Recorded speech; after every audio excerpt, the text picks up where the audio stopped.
Welcome to the 10th episode of the Kern Competence Podcast. Today I am not only joined by Simon, but also by Sebastian. Welcome to the two of you. Welcome to you too, Marvin. Thank you for inviting us. I think I usually joke that listening to the podcast after we recorded it and making sure that it's correct is my fourth circle of hell. Because, listening to your own voice droning on for over an hour is annoying. I am very excited to see whether this will become today my fifth circle of hell. Yeah, you can be sure. Normally, if we are both invited, then normally it takes double the time. So expect a 3-hour podcast. So I don't think so, because we have how do you call that in English? Chilled wine. Mulled wine. Yeah, we have a big cup of chilled wine. No, it's not chilled. Mulled wine. It's hot, huh? Yeah, and it directly enters your blood vessels, as it seems. So I'm pretty sure it's not going to take too long. We've been sitting here for 5 minutes, and already I took off my scarf because I was kind of like, ooh, I'm getting hot and bothered here. Okay. This is episode 10 already, which is amazing to see that we managed to publish 10 episodes in 1 year.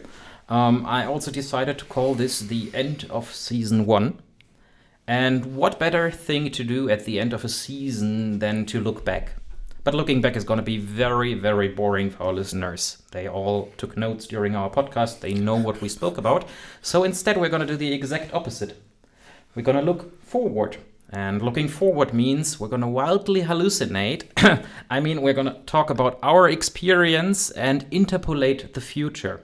So, dear listeners, let us three take you on our journey of becoming futurists and talking about what happens in 1 year, 5 years, and 10 years with the company Kern.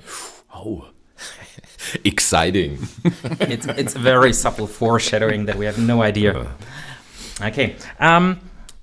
This year has been challenging for the market overall. And it is because, times are not as easy as they used to be before the big pandemic. hey, you promised not to look back. Yeah. It's starting already. I'm trying to set a scene here, Sebastian, Okay. Tell the story the correct way. Okay, but don't spend too much time on that. So anyway, market is hard.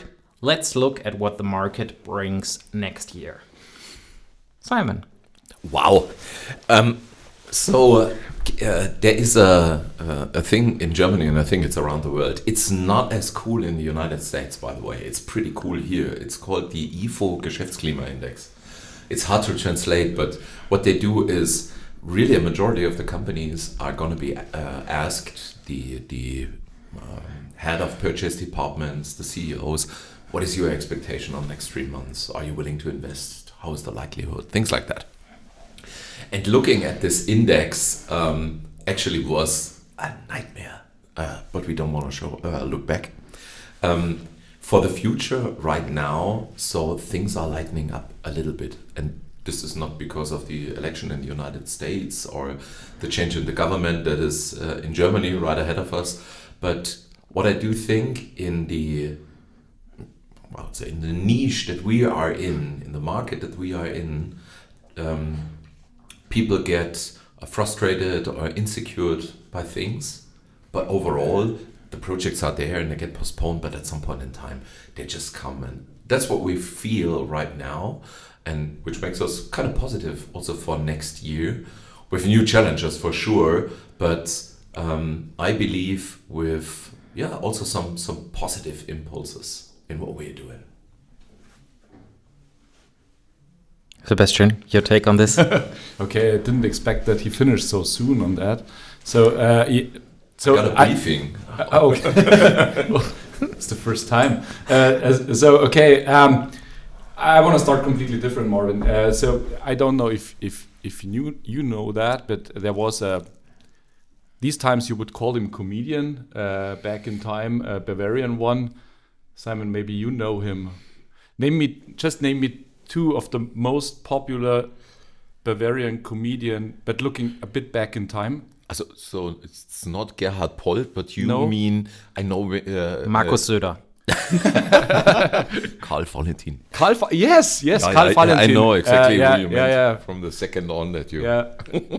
Future used to be better too, he said once. The thing is, so if I look ahead of us, it's really the truth, and I tell that many times. I'm absolutely not afraid of what's in front of us. If you look at the big challenges we have in front of us, the economic change, the way how we do things, how we challenge things, new materials coming up, taking care about economy, but as well as the environment, I see a great place for Kern and the technology we have in our hands. We all know and should acknowledge at every time that the present time might kill a company by making wrong decisions, or getting having too high risk on the one or the other. But looking a few years ahead, and if you do things right, then there is just a great future in front of us. Yeah, I have to say, I mean, you both, obviously, owning a company, look at the market a little bit more carefully than me. But if I speak to our customers, and then I speak to, for example, tool suppliers, I think our customers are in a really good spot right now. And the difference they have over the rest of the market, because they share that market, is what you spoke about, Sebastian. It's technology. When I look at people doing basically fist-sized lumps of aluminum with a couple of bores, this is something where you are competing with everyone. And obviously their competition, especially from the emerging markets, from China, from India, is really strong. I recently got shown a couple of parts manufactured in China, and 10 years ago those parts were hit and miss, and they are starting to look really, really good. Like prototyping in China becomes good quality parts. The thing is, where at the moment, if you are looking for work and you can do something that no one else can do, then you're a little bit more secure than if you have to compete with everyone. That is true.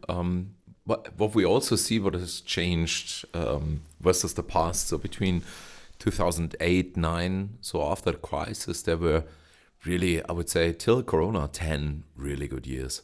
In the past, by the way, the 7 good and 7 bad years that you already refer to in the Bible actually were true in economics. That's what you learned in university. There is, or has been, especially 80s, 90s, a period of 7 good and 7 bad years. So that was there.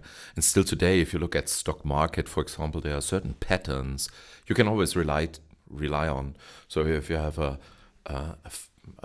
flat development of the stock market or things like that, so the experts know exactly what's going to happen next in correlation to what happened before. This changed dramatically. So one day we have a big run on semicon and this thing is booming like crazy. 2 months later, everything is slowing down. Really is a hard stop, an emergency brake, as it seems. Things are faster and we need to be more adaptive, but where I also agree to what Sebastian says. So humans versus the rest of the world, animals and whatsoever, we are, I say, peak and the best in adapting to the changing environment. And this is what we also see today. If you are quick, if you're flexible, if you're responsive to what's happening outside, without actually losing the focus, I think you're good for the next years too. If you want to continue to do what you've done the last 20 years, there's going to be tough times, that's for sure. Yeah, and if I may add something on that, it's because you brought up that comparison to aluminium parts milled on Chinese machines, for example. So I find it very important that we also look at these simple parts and try to challenge this one. So as Simon said, is what we say in German, I don't know if that translates, but of course this company is like a big elephant, and if you just focus on one meal, if you just focus on eating peanuts all the day, it's maybe that you run out of peanuts at some point in time. So you need to be universal and broad and technology open towards coming. Don't focus on the niche too much where you are successful right now. Wow, that is nice. Let's take a big sip out of the cup. Okay, I'm completely this is the confused good- right now but what this is the German good- this is- metaphor But this is the deals- good thing. If Simon talks for 10 minutes, I can just think of it all the time. Okay, very good. let's bring in metaphors. So Okay. we always do it like Children, that. no fighting at the table. No fighting. Cheers. Okay, what German metaphor deals with elephants eating peanuts? I'm completely stumped here. No, this is not a metaphor, but this is what I always say is we have to be open to feed this, what I always call elephant. It's a small company, but it's really the truth. We need to have new projects being technology open, getting new ideas also from our customers in this company to be universal and just feed the growth you have. You do know. So let's do it the other way around. An elephant will not grow if it's just eating peanuts. But You do know other companies, they use animal metaphors that are like exciting, like tiger or project name Jaguar. And we Eagle. use elephant. Eagle Wow, and ants. okay. I would associate Hermle with an elephant, not? But it's because of their building in Gosheim. No, but you saw that very well in 2019 was the first automotive crisis, that especially hit a mold and die. We have a mold and die company here around the corner with some friends. They don't have a Kern machine. I tried as hard as I could in the last couple of years. They always denied. Went bankrupt, I think 3 years ago, got bought. And they just focused on one thing. And it's easy to be relevant when you focus. It's so hard to be relevant if you put your eggs in different baskets. You need to do 2 or 3 times the amount of work to be as relevant in the different fields. And that's what we also in the pre-brief we had discussed already. There is no free lunch. Nothing happens without you doing anything. You're raising energy. You put yourself into something. And actually, that's what I say in every company presentation. If you want to be independent from market development, so as I said, semicon is going down, but you still are able to have a good business year. You still are able to sell machines. Then actually you have to be in other fields and not just focus everything on that, even if it's easier. But that's it. Yeah. Just as a side note, I can prove that he always says that at every company presentation I listened at least to 250 this year. This year. And I'm getting better keeping the timeline. We had a company presentation this week with one of our key customers, and I think during the presentation 5 times you mentioned to the customer that Marvin is wanting you to keep to the time. I think at the end of the presentation the customer was afraid of me, thinking I'm some tyrant keeping our CEOs in control. It is not that case. Isn't it? No. It feels like. Sometimes. But all jokes aside, I mean, it's pretty difficult. If I look back to the generation of my father, everything was pretty secure back then. Economy was kind of like stable. It was always going upwards. And is your father closer to our generation or are we closer to your you're generation? closer to my generation. Okay. Yes. Yeah, you haven't met him yet. No. I think next time he visits, I will bring him. He's also Dr. Gröb, so you can say Dr. Gröb and Double. Dr. Gröb. It's very nice. Okay, then we do a podcast 2 times Gröb and Simon and me. Is he anything like you? That's what I want to ask first. Very good looking mustache, much better than mine. I don't have any beard growth. Very intelligent, not as Is he listening insane to the as I podcast, am. by the way? I have 0 clues whether he's listening or not. He's not as insane as I am. I've published a couple of papers with him. There's a couple of Kern papers. I know. Where he's like co-author. So leaving my father out of this. I mean, and for me, if I look at like my professional career so far, everything has changed drastically. And I think you can also see this in like business economics. It used to be that they tell you, and you two can correct me there, that they tell you that politics have like a minor influence on business. Yeah, very good. Yeah. Porter's 5 Forces is my favorite topic. And I mean, now this is kind of changing, right? Sure. Geopolitics have like a massive influence on the business, and I think this is also something very unexpected to a lot of people. Crazy. While we were in the Corona crisis, we weren't even allowed to go out. Who could have thought about that? Last time that happened, at least in Germany, was 70 years ago.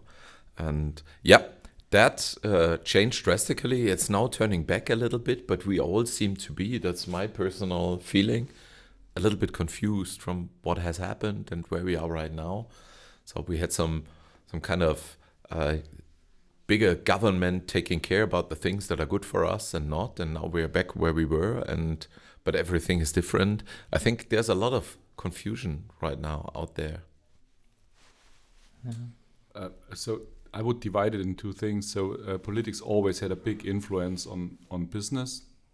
So looking back, 1930, so of course it was always the case, but I would divide it that politics don't have that big influence on technology development. That's more really the circumstances you live in, where you see that great leaps towards technology changes. That's I would state this is independent. Business-wise, it was never independent and will never be. So, technology leaps is a very good hint for our next subject here. In our earlier briefing, yes, there's a briefing before every podcast where... That's not true. That's absolutely not true. And is it just me or is it hot in here? I'm sweating like crazy. Yeah, me too. So and I still have a jacket on. I'm running out of... I already ran out of... Okay. Yeah. Maybe Simon and I monologue and you go and fetch a cold beer, Sebastian. Wow, really? Okay, cool. Be back in a minute. That's very good. Obviously, everything is alcohol-free that we are consuming here. Yeah. We are an alcohol-free company with exceptions. Yeah. Oh boy. I'm not sure I can upload this episode to the Okay, back on subject. Technologies. I think this is going to be really exciting. And now, because Sebastian is gone, we can actually talk about freely. We can talk freely about technologies that are appearing. I think this year has been pretty spectacular in terms of technology released. We showed at AMB our Micro HD Plus. Mm-hmm. It's going to be a huge step forward in 5-axis precision. I think this is really right in hand what I said earlier into improving the differentiation for our customers. That was fast. Yeah. Now we lost track because Sebastian returned. Oh boy. Okay, Sebastian, to catch you up, I said we're switching now to the technology part. I said this year was a very good basis. We said to open the discussion on Micro HD Plus, which we released at AMB. Yes. Yes. I think Micro HD Plus for us is... Jesus, guys, I'm not even finished yet. Okay. I definitely need to cut this segment out. Okay, so focusing on Micro HD Plus. A new technology for our customers. Where do you think it's going to advance them in the future? Well, in the first pre-briefing I've ever had, or briefing is already enough, pre-briefing is double. In the first briefing I was told to not talk about a turning Z-axis. No, where's it gonna bring us? I think what we wanna show is the full hydrostatic machine is possible and advantageous versus the conventional way to do it. And what we see in the first tests and results that we have is that it's outstandingly better in actually some of the applications. Of course, not everybody is going to need an HD Plus, that's for sure. But this is something as an enabler, as a technology that is going to help us to improve on applications, on stability, but also on manufacturing methods for the future that we have in mind. And therefore, it's an important step for us and also brings a lot of technology back into the company and which we have under control, if you know what I mean. I have to say, if we look at how parts are currently milled. If you look on like cool YouTube videos, if you look on cool Instagram videos but also other people are publishing, sometimes you have like advanced 5-axis toolpaths. And then if you look at the reality of how the most precise parts on the planet are made, it's always about reducing the amount of axes moving. So I would say the most precise parts are done by indexing your swivel axis and then milling 3-axis or 4-axis simultaneous. This is a fact. Don't believe everything you're seeing on the internet. Unless Kern is publishing it, then believe everything. And the thing is, with Micro HD Plus, the results I've seen so far point towards it massively improving the 5-axis precision. And the reason people are not doing it at the moment is, while having like a 5-axis simultaneous toolpath is really nice for your cutting conditions, so you get much more stable cutting conditions. You can, for example, choose on a ball end mill to always use the same angulation, which then gives you a very steady process, and this would usually be better. But you're always fighting with the downside that in a 5-axis simultaneous movement, you're not as precise. So often it's easier to choose, okay, I'm taking the radius error of the tool and I'm taking the changing cutting conditions, and it's better than the machine. And I think this is a leap that the first customers of the HD Plus are going to see is, in the future, they have a different option to manufacture a part. They will have the option at probably the same precision, using advanced techniques and an advanced machine, to go for 5-axis simultaneous on their most challenging parts. And this is something I'm really excited for to see. Without the downside. Yeah, so thank you, Marvin. So just my view on that is, if you look at the Micro HD Plus, if you look at all the developments we did in the past few years at Kern, there were a lot of small development packages just adding predictability, reliability to the machine. Of course, there was a bigger one with the HD, and now for sure HD Plus is also a bigger step than things we have done in between. And it will again add this predictability, reliability. You can also look at it from another perspective and look at error budgets within your process, and this invention or innovation, hopefully, of the Micro HD Plus will for sure reduce the error budget of the machine once more. What we should always keep in mind, and that's why you were talking about many of the things are still milled in 3-axis and all that stuff, that a major influence is always the process. And the process can be used in two ways. It can be used to reduce your error budget you have in the machine, because you can adapt your process to your mainly then serial parts and cover or heal errors you have in the machine. Or of course, if it's not done right, or if it's so other words, drinking some more echo, you can also mess it up with the process immediately and make the error budget much bigger on the part than just the error budget of the machine is. And so Micro HD Plus is for me that logical step of next development, reducing error budgets of the machine, especially in the turning and swivel axis. Wow, I need another. Cheers. Cheers, gentlemen.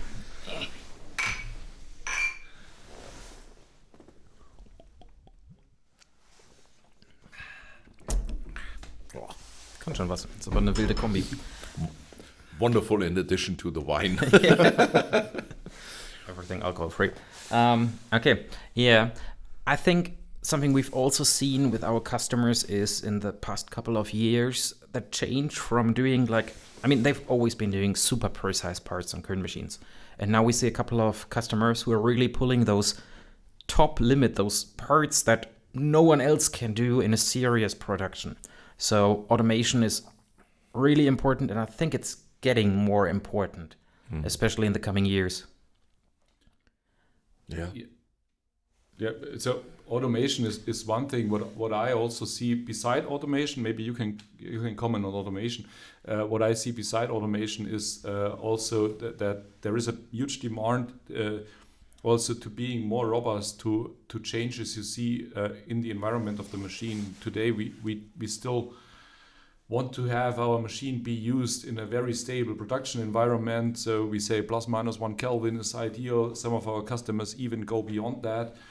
So what I see as a big task for us in the future, and we want to talk about the future, is to also being innovative here and making our machine more robust towards and changing in the environment, taking care about, for example, part temperature or anything which comes into the process, which we currently do not care too much. We just say, okay, it need to be at this level, but our machine does today not react intelligent on changes which comes from a side. And this is something where I want to focus on.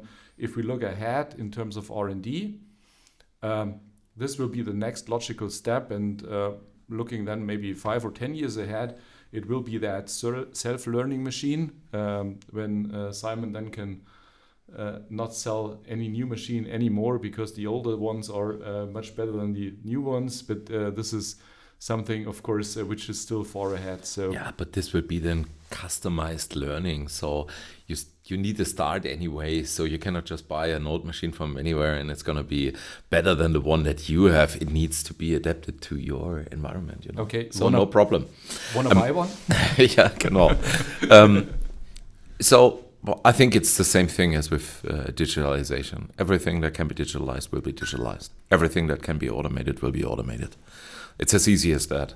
And we have a lot of tasks in front of us. And right now, really, let's be perfectly honest, 90% of the automation systems or robots that we deliver with the machine is a pallet changer.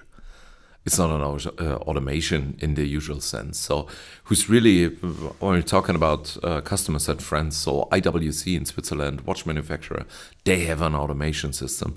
So they handle parts, the machine is doing a part, and they handle the part internally, and actually the interaction with the operator or with humans is then on finished or semi-finished parts. But this is not just like putting new material into the machine and waiting the machine to be finished and then do the next step.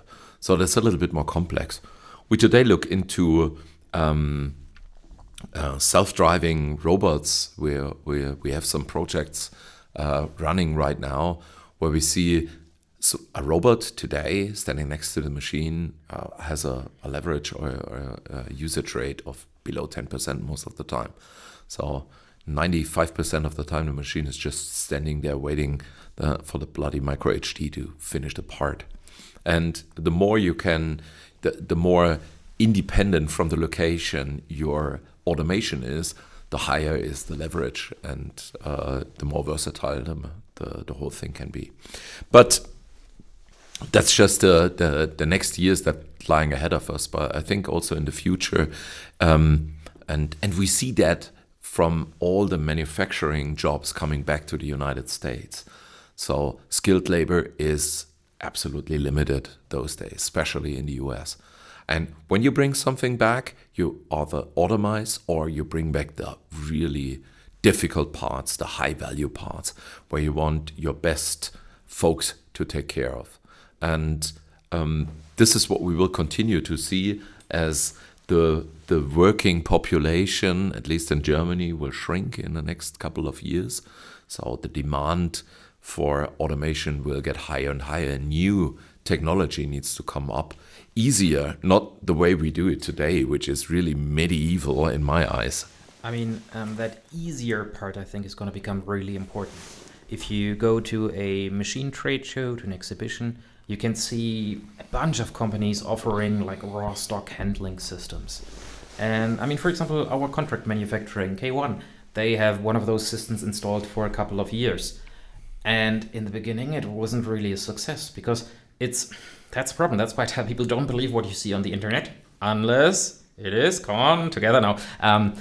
I mean, it's really, they promise you it's going to be super easy, and actually it isn't.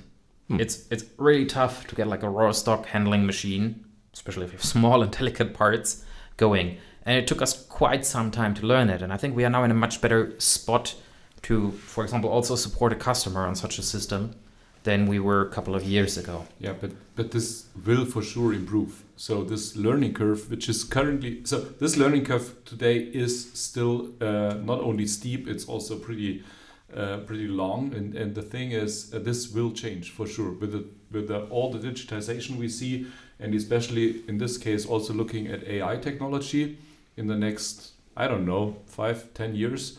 So this learning curve will significantly change. And the thing is, the earlier you adopt to something like that, then the better you are prepared for the future. But I absolutely agree. Today, this learning curve is a mess, and you have to invest a lot. But for sure, this will change. Yeah. I have to say AI, this is probably our topic of megatrends right now. AI currently is a megatrend. Everybody is doing it. They even think about like reusing nuclear power plants to power AI. In Germany, I would say the whole subject is pretty skeptical because Germans are skeptical people. When someone tells them what to do, they are like... I hear that the first time. Yeah, I can't believe. No. There's some historical basis. If you want, I can cover that later on for you. But Germans, they are not very trusting to Germans are known as funny. Yes. Very humorous, melodic language. Friendly, good-looking people. Yes, most likely. So, and I have to say, if you look at American machine tool companies, all of them have like an AI program, and then you look at German machine tool companies, and I'm quite sure if half the companies you Google together with AI, they don't even have a single posting. Probably if you Google Kern and AI, you also don't find anything. But Sebastian, this kind of belongs to your division here. We put quite a lot of effort in this year to establish AI methods at Kern. Could you explain a little bit how we did it? Establish is the wrong word, I think, and this is why we don't post anything. But yes, we do have some activities ongoing, making use of AI. We are currently focused very much on after sales because there we see the greatest chance to immediately have a positive impact for our customers. And we learn a lot by looking into that. So it's the case today. It's absolutely greatly usable for nearly everybody if it comes to large language models. If it really goes to the technology, so if you ask me the question, Marvin, okay, when can AI do my job, so your job, then I think we still need 1 or 2 months more to get our hands around it. No, the truth is really that there are the development in this AI technology is so fast that there is a high chance that this technology might have a great impact on our daily life and the way we look at it, especially if you look at the medical part. I see great chances in that technology, and that will change our life. And by changing our life, this will have a great influence on our business, on all our business aspects as well. But if you ask me, okay, where is the first AI product of Kern, and where can you buy it, and how much does it cost? So Simon, this is absolutely not the target of the things we are doing right now using AI technology. Yeah. The point I was trying to get you to say was how did we establish people at Kern using AI? Because I thought this was a pretty well-managed, yes, complimenting you, well-managed approach to it. What's wrong with you in the last couple of days? I've been way too nice to the two of them in the last couple of days. We're totally not used to it. Yeah, my vacation starts, and Christmas is in coming. front of us. I take that as a present. Yeah. I mean, if you look about it with AI, well, some people are afraid of AI, probably not completely without reason. I think the first thing we did at Kern was to establish some guidelines for the people on like, what can you tell to an AI? And in the beginning was completely clear, also before explicitly stating it, we do not tell customer names to the AI. There's like no sensible data coming into it. But in order to provide all of the people working at Kern with some base to start, you established a learning program here. Yes, we did. Yes, we did. So the reason for us doing that was really to let's say extract the fear of that technology from the people's mind, and this was the reason why we did it. And also there, what we saw is that there is just a great interest of the people in, okay, what is it? How can I make use of it in my daily life, in my business life? What is already there? And also, where are the limits today? because this technology will have a great impact on how we manage things. If you ask any question to an AI, you will always get an answer. The thing is, today you cannot judge if this answer is right or wrong. So looking at complex technology questions, for example, today, if I ask a question in a meeting of Kern with a complex technology topic, maybe I get no answer. So because everybody thinks, okay, that's a complex thing, so we have to think about it and we work on getting an answer. Using AI technology changes that dramatically because we get immediately an answer, but then we have to work with this answer and find out, is this answer most probably right or wrong, and how can we make use of this one? And so this is one thing to look at AI. And this was, so thank you that learning program went out well. So great to hear that feedback. But it was really to extract the fear out of that and make people use AI technology. So with a very provocative summary of your statement, asking Kern is like asking an expert, asking AI is like asking a salesperson. Simon, do you want to comment on that? I don't consider myself being a salesperson. No, but by the way, I already have a headache and I'm feeling dizzy. Did you put tranquilizers in that wine or what is going on? Just kidding. Now, no, that was maybe because you listened to me now for 10 minutes. So yeah. I'm regretting this more and more. Was your idea. Yeah. You were so convinced and confident this is going to go well. I was young and innocent before this one. Okay. Yeah. Another mega trend I could see coming in the next year, and with coming in the next year, I don't mean people are going to show this trend, but we're going to see it established at customers, is process supervision. Once again, I'm going to give you the technical basis and then you can speculate on the impact of this. So far, there's, once again, if you go to a trade show, lots of people show you process supervision technology. And often it comes with some sensors the machine tool company has to integrate. Obviously, the machine tool companies don't want to integrate this. So people started putting wireless sensors into tool holders. So you need to buy a massive amount of new tool holders. And overall, not a lot of people are using it. And with HD+, also with our normal HDs, you can now get TNC7. And TNC7 has process supervision by Heidenhain in it. And this was, I'm usually a very skeptical person when people show me process supervision. First off, because I don't do serious parts, so I'm not really interested. And but you don't like supervision? And I don't like supervision. Very correct, Simon. Good. But there, I thought like, okay, this is really well done. Like, obviously, if Heidenhain launches a product, usually it's well done. And the way it works is you basically have this option, this function you can buy with the control, Heidenhain process supervision. It can look at basically every machine channel. It can look at spindle load, it can look at axis load, it can look at drag errors, it can look at temperatures. And then you can either define, for example, 10% allowed deviations from a sampled process, or you can, for example, also tell the control, like, learn from the parts. And then you just have to say, this was a good part, this was a good part, this was a bad part, this was once again a good part. And then the control is going to do this. And it's fully integrated. And it's also, most of the time, these process supervisions, they are like time synchronized. So if your time is off, they don't work. And Heidenhain is synchronizing it via the program code, which is going to be a lot more robust. So I think this is going to be a major impact. And they did it really well. There's a couple of pictures on the Heidenhain, videos on the Heidenhain channel. You should look at it. And this is something we will be offering next year on our machines. Welcome to the Heidenhain podcast. I get provision from them. Yeah. Heidenhain. Use the code MARVCROW to pay more. Yeah, very good. So, of course, we talked about this before. Respectively, we see that things are happening in that direction.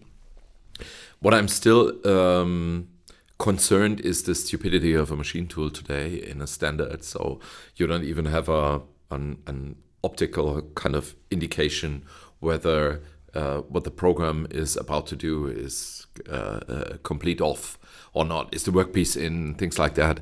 So unless you don't probe it, or you mixed up pellets or whatsoever, the machine will nearly destroy itself when you don't interact as a human being.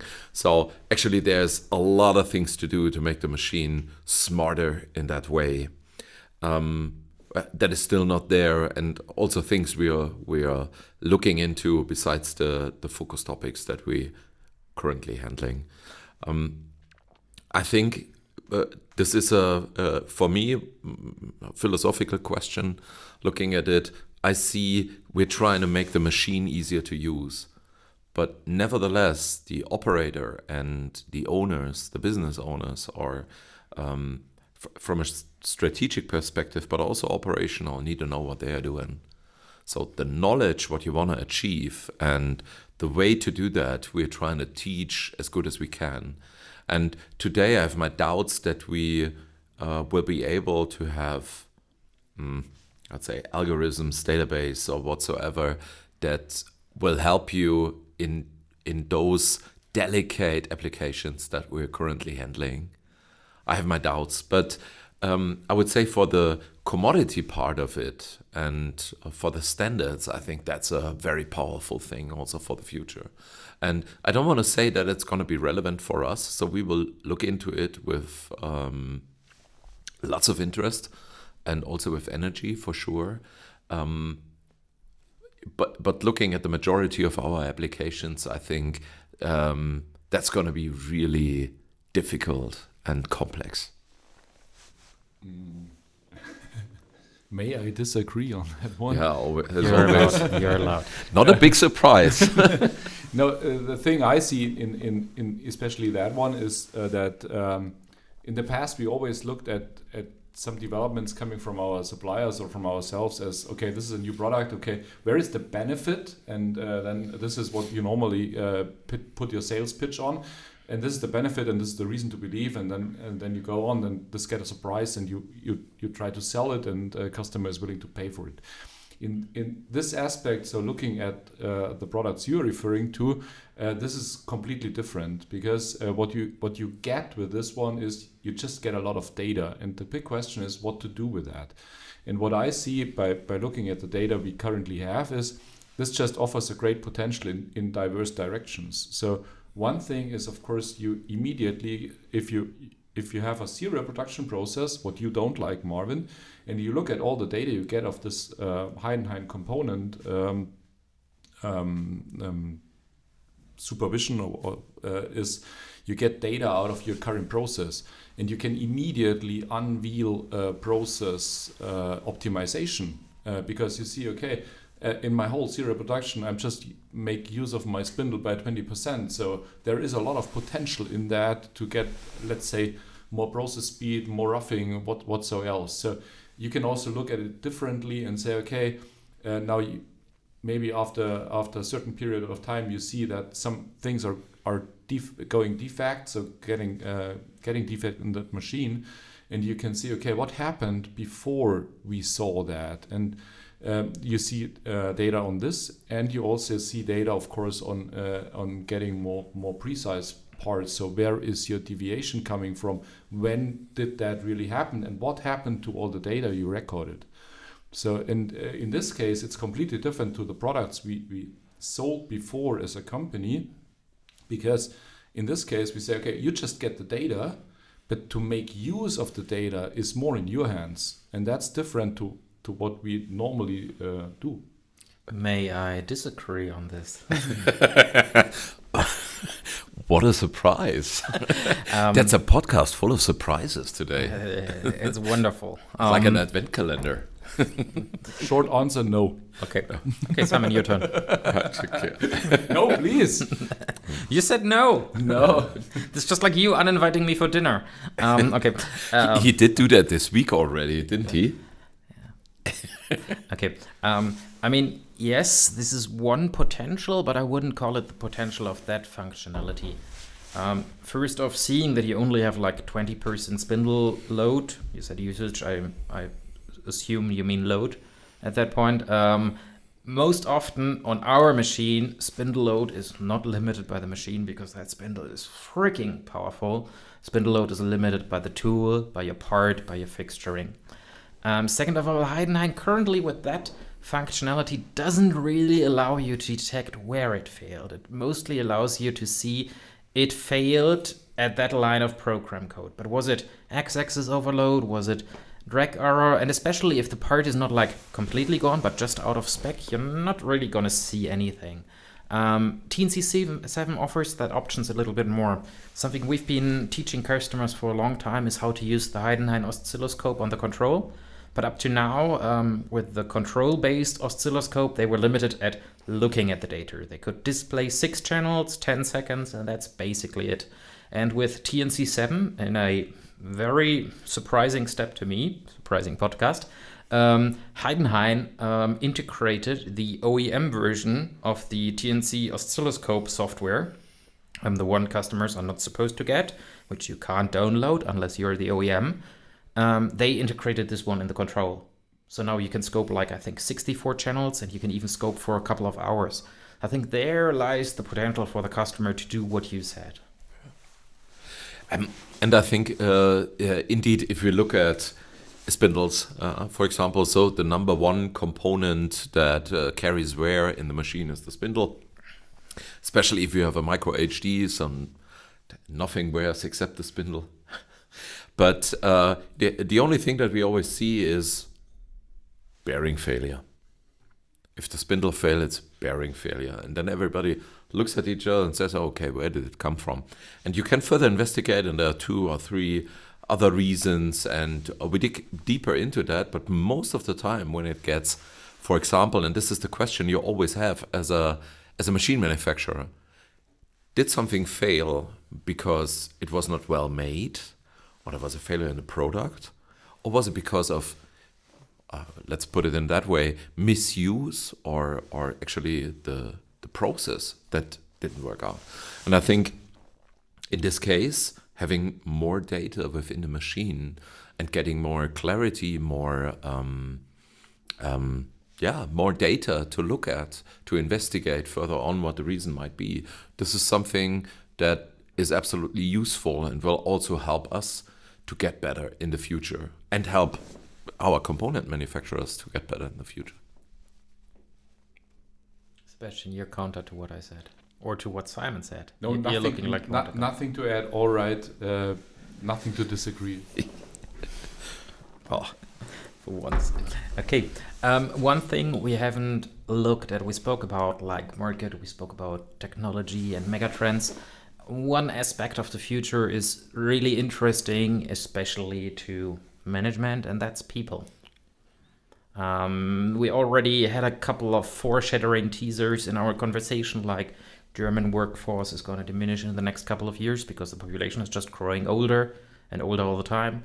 I think this is a problem the majority of the Western world is facing, losing workforce.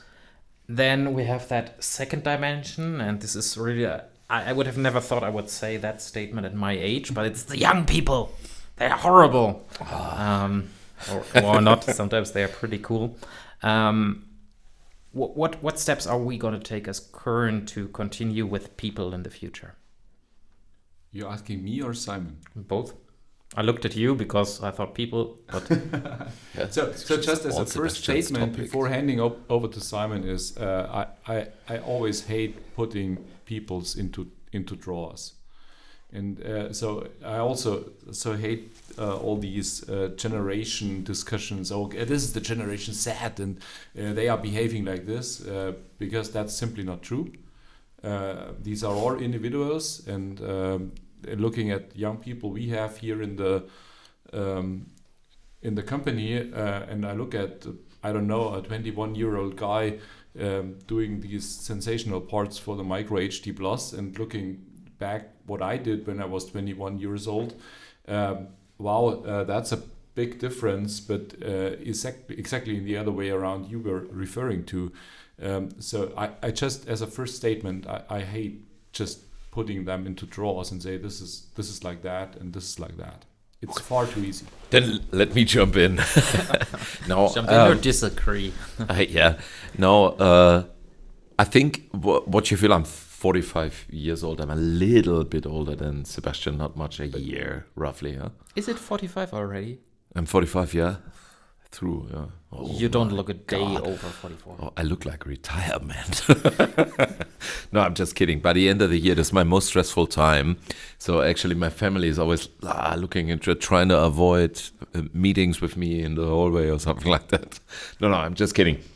So, but what you see is there times are changing, people are changing, and I think we have the same challenges that our fathers and grandfathers had before. They were born in a time, raised in a time that changed, and now things are different, and you need to be able to, just adapt to it or accept it at least. And there's a certain time, so I would consider myself being still in that phase where I have the power to create my surroundings or fit myself into what I think. So it's not the 25-year-old guys that actually run the country or the company. Some parts of it for sure, but there's going to be a point in time that you shouldn't miss that you're old and outdated, and the other ones are right and you're wrong. And this is a challenge for everyone, and this is what we also feel. I doubt that there's a big change versus the past. There's an extremely old building in Bad Kohlgrub in my hometown, and it's from 1400 and something. It's called the Jager, which is called the Hunter. And I'm married in that house, so my marriage was there, yeah. And I was standing on a balcony, and there was a Bavarian saying that actually refers exactly to what I just said. And it's 500 years old. So now you're young, but in quite some years, you will stand exactly where your parents and grandparents stand. You will look exactly the same. And the house that today belongs to you will belong to someone else. And the times will change and nothing will stay the same. And I think that's the point. So I don't want to say change in the next generation is bad. Absolutely not. And I think that's what Sebastian also said. You need to find your place in where we are right now, and your willingness to adapt until there's a point where you say, I don't want to adapt anymore. This is Marvin, looking at you quite early. You don't want to adapt anymore, but you just are you are. And a lot of things are good. So the freedom we have today, the possibilities we have today is just great. And I would say this is all very positive. I mean, it's quite funny. We now have newspapers for 120, 150 years as humanity. It's probably the best record of people complaining, because you can write letters to the editor. Okay, today you go on Instagram and you make a post, but it used to be that you write letters to the editor. And if you look at people complaining about those young people, you can just go back 40 years, and then you go back another 40 years, and everybody was complaining about the young generation, how they didn't work anymore, how they had no ethos, how they were lazy, and they started reading, which was horrible, and then they started driving cars, which was also horrible, and now they are using mobile phones. I think the challenges for us is it used to be pretty stable that people know you need to make things, that you need to take a piece of metal and make something. And our head of the apprentice department, Anton Romoser, I'm amazed at how many schools he's visiting to advertise, to do apprenticeship at Kern.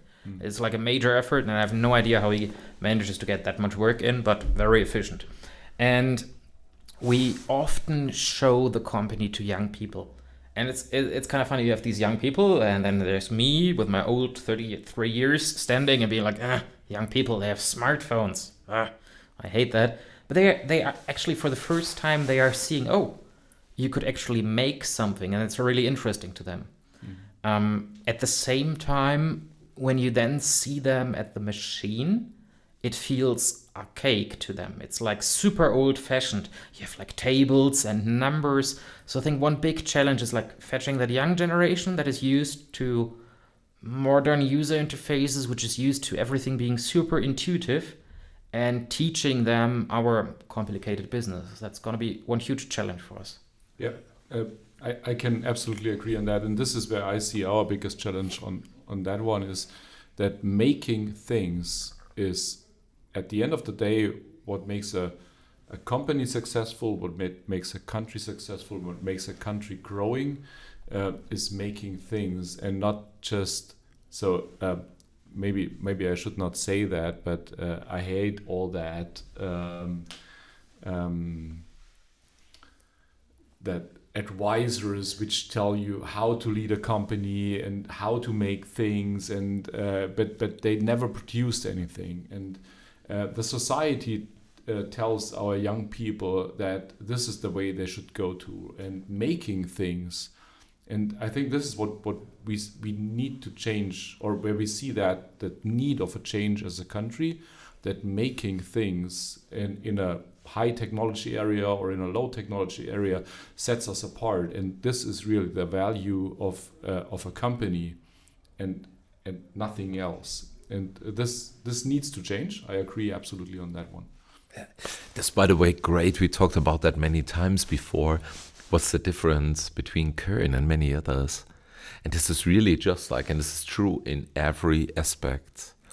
We've never had a case where we didn't accomplish the mission, meaning the customer could do his part. And this is what I still love to hear. And I was in Italy last week, and a customer said, they promised me that it's possible, and I believe it's possible, but we weren't able to. And this is something that we do today. So for us, in our value system, we're just successful if we really accomplish the mission, and really the part is falling off the machine. And that is something. But also coming back to the point that we made at the very beginning, there's no free lunch. It's always hard work.